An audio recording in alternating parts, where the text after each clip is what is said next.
Sup guys, Zanderson 977 here today to do Hunter x Hunter episode 137 review. And at the start of this episode, as you can all see, there's a new opening.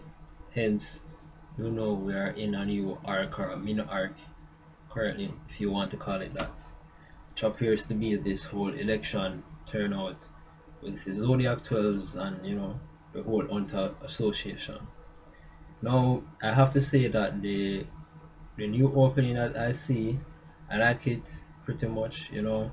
It's it kind of has a rhythm to the visuals like the previous openings, but because the song is actually the same song, well, not exactly the same, but it's very similar to the song before in terms of the rhythm, and the visuals are a bit different. So that kind of, like for example with the previous opening where the visuals for that opening had a very strong connection to the rhythm of the song.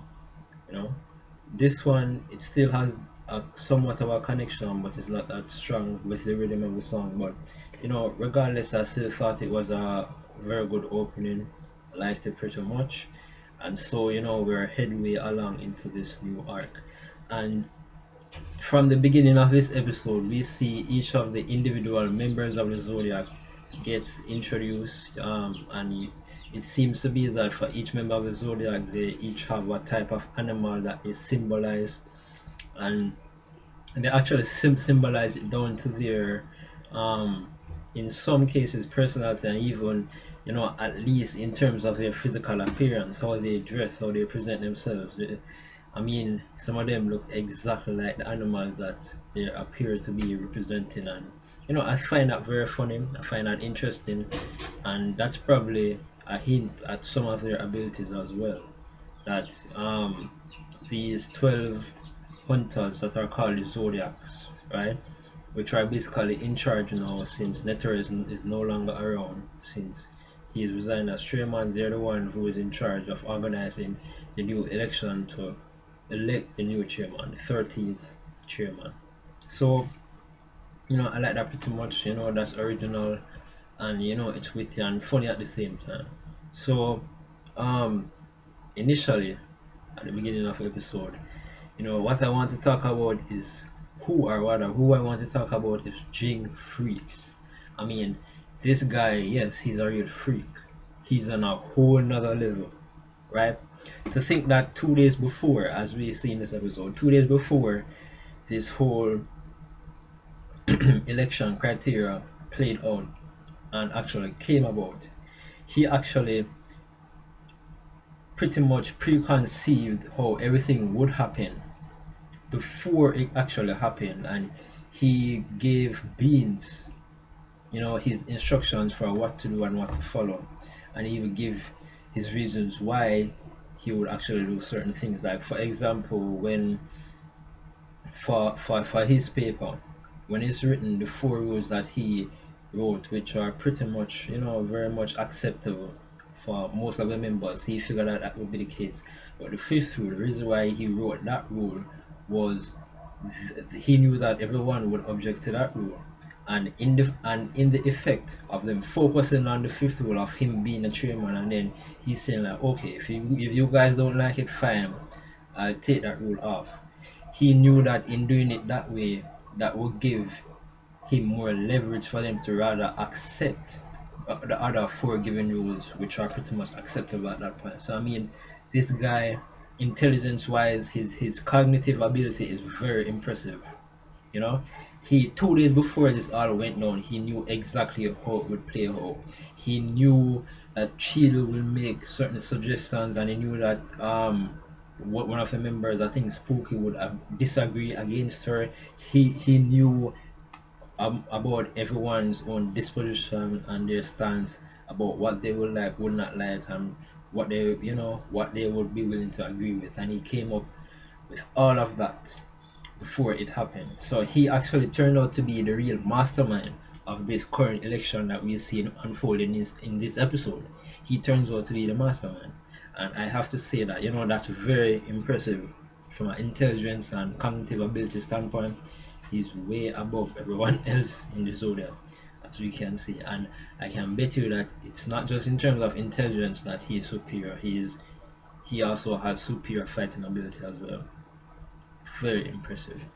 And then the another point that I want to touch on is Hisoka.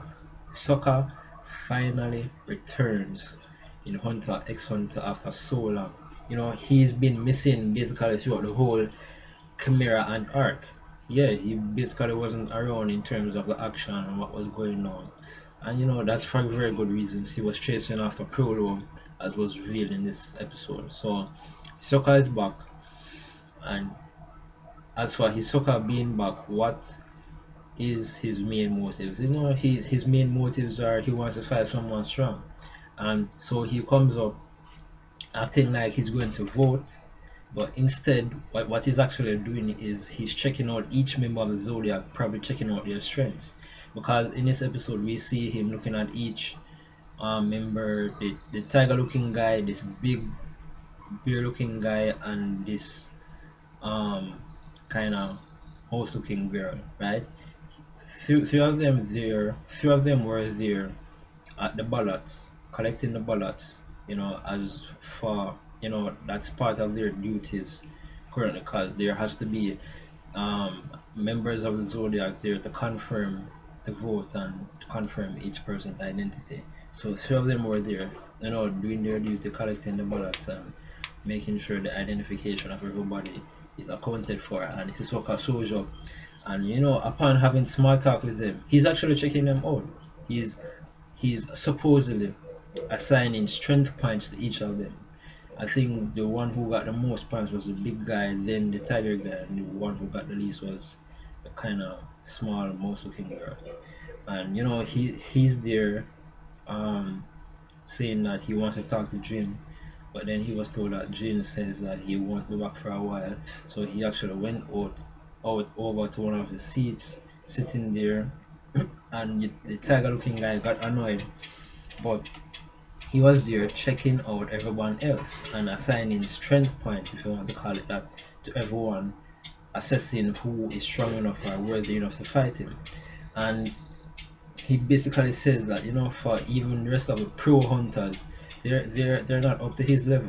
He's saying that he probably have to fight a Zodiac at this rate. So, whoa, Hisoka considers himself on the level of a Zodiac member.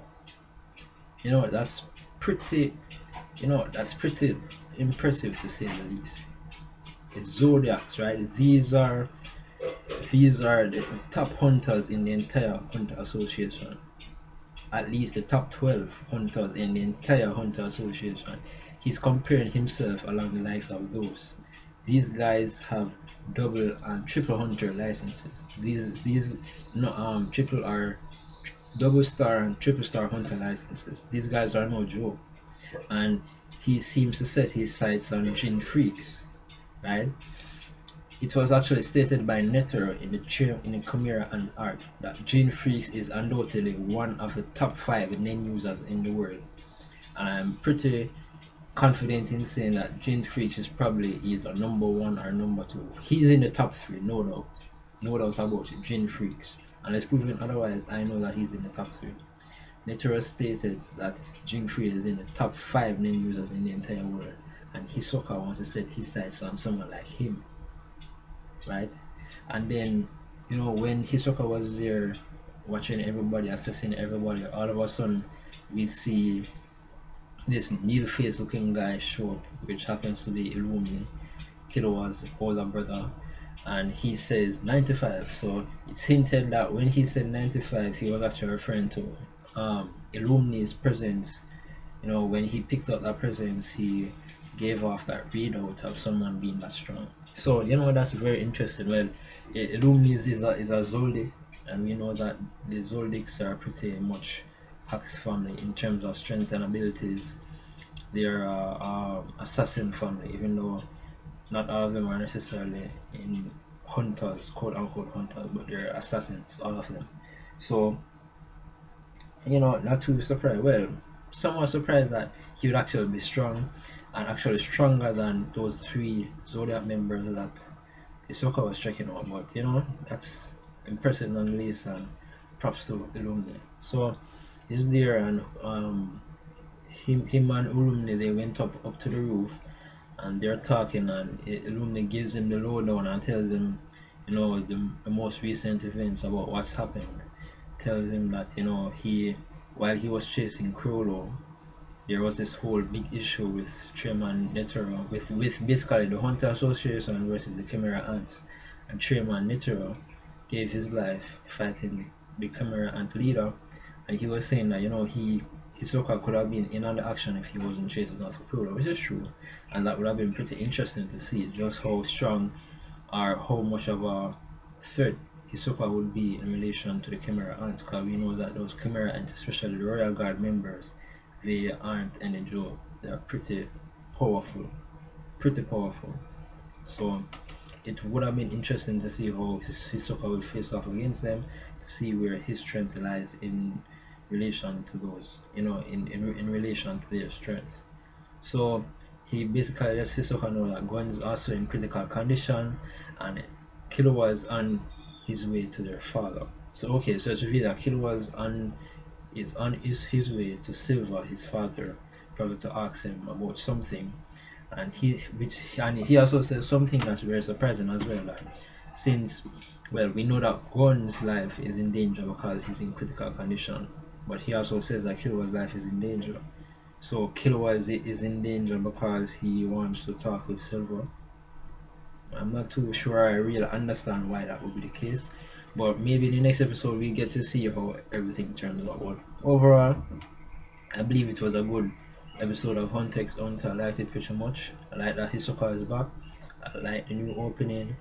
I like the revelation of Jin's freaks, mental prowess. This guy is on a whole nother level as opposed to other zodiacs. And I can bet you that none of the other zodiacs have even the slightest clue of the mastermind and the puppetry like Ging Freaks was playing on them the whole time. But you know, it's, as I said, it was an awesome episode of Hunter x Hunter. So that's it, guys. That's my review. Remember to rate, comment, subscribe. Sayonara.